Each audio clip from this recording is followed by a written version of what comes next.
వరలక్ష్మి వ్రతం ఎప్పుడు చేసుకుంటే అద్భుత ఫలితాలు కలుగుతాయి?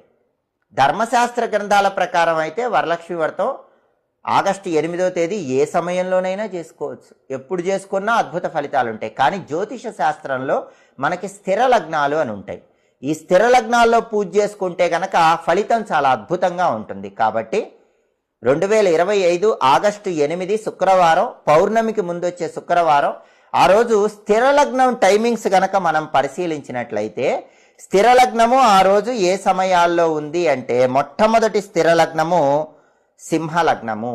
ఆ సింహలగ్నం ఎప్పుడుంది అంటే ఆగస్టు 8వ తేదీ ఉదయం 6:54 నుంచి ఉదయం 9:02 వరకు ఉంది. కాబట్టి ఆగస్టు 8వ తేదీ వరలక్ష్మి వ్రతం చేసుకోవటానికి బెస్ట్ టైం ఏంటంటే మొట్టమొదటి స్థిర లగ్నం సింహలగ్నం ఉదయం 6:54 నుంచి ఉదయం 9